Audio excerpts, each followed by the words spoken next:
শুভ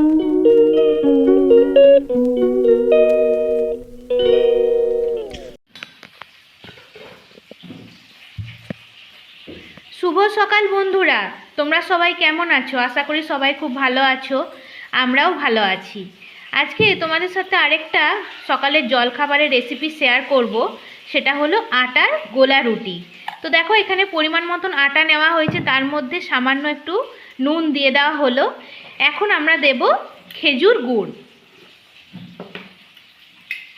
তো মিষ্টিটা তোমরা তোমাদের আন্দাজ অনুযায়ী দেবে, তোমরা যে যেরকম মিষ্টি খাবে।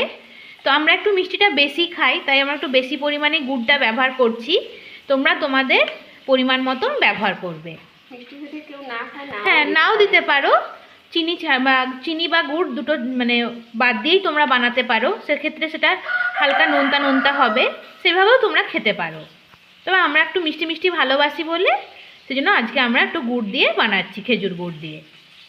এখন আমরা দেখো, গুড় আর নুনটা শুকনো হাতে একটু হালকা করে আগে মিশিয়ে নিচ্ছি, তারপর আমরা জল দিয়ে একটা আমরা স্মুথ ব্যাটার বানিয়ে নেব।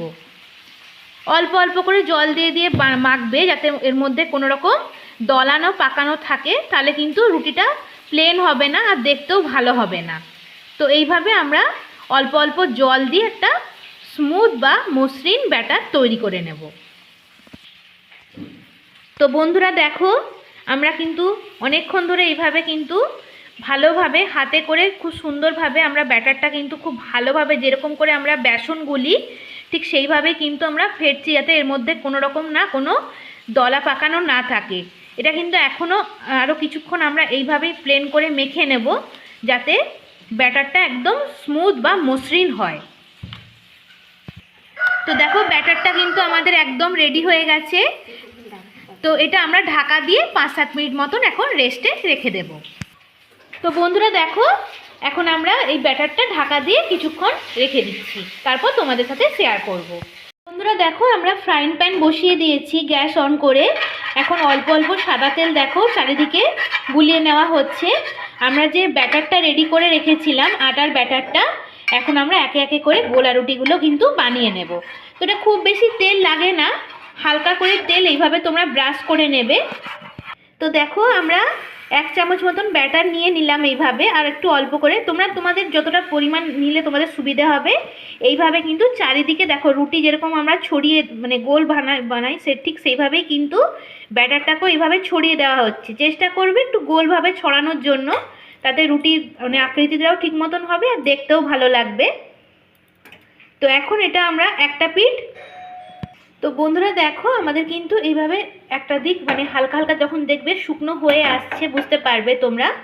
অল্প তেল ওপর থেকে জাস্ট একটুখানি 1 চিমটের মতন তেল ছড়িয়ে দেবে চারধার থেকে।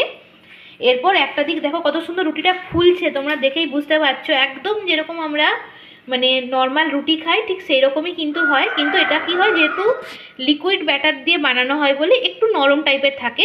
তো এখন একটা পিঠ যেহেতু হয়ে গেছে, তো বন্ধুরা দেখো একটা পিঠ কিন্তু আমাদের ভাজা হয়ে গেছে। এখন আমরা অপর দিকটাও দেখো উল্টে দিলাম। তো এইভাবেই কিন্তু রুটিগুলো বানাবো আমরা প্রত্যেকটা। আর একটু এইভাবে ভেজে নেবে সুন্দর করে, তাহলে কাঁচা ভাবটাও থাকবে না। আর অপর দিকটা উল্টানোর পর অল্প সাদা তেল এইভাবে আমরা ছড়িয়ে দিলাম, খুব বেশি তেলের প্রয়োজন হয় না। তো একটা গোলা রুটি কিন্তু আমাদের তৈরি হয়ে গেছে, কত সুন্দর দেখতে হয়েছে দেখো। তো তোমাদের সাথে আমরা আরেকটা শেয়ার করছি। আচ্ছা, এইভাবে আমরা সমস্ত রুটিগুলো বানিয়ে নিয়ে তোমাদের দেখাচ্ছি। তো বন্ধুরা দেখো, আমাদের কিন্তু সমস্ত আটার গোলা রুটিগুলো বানানো কমপ্লিট হয়ে গেছে। কত সুন্দর হয়েছে তোমরা দেখেই বুঝতে পারছো। শুধুমাত্র আটা, সামান্য নুন আর খেজুর গুড় দিয়ে বানানো হয়েছে। তো তোমাদের আজকে এই নতুন ধরনের রেসিপি কেমন লাগলো তোমরা অবশ্যই কমেন্ট করে জানাবে। এছাড়াও নিত্য নতুন রেসিপির ভিডিও পেতে অবশ্যই তোমরা চ্যানেলটাকে ফলো করবে, সাবস্ক্রাইব করবে, লাইক করবে। তোমাদের যদি কোনো রিকোয়েস্টেড রেসিপি থাকে যেগুলো তোমরা আমাদের কাছ থেকে জানতে চাও, অবশ্যই সেটাও কমেন্ট করে জানাবে। আমরা চেষ্টা করব অন্য কোনো ভিডিওতে তোমাদের সাথে শেয়ার করার জন্য। শুভ সকাল, ধন্যবাদ।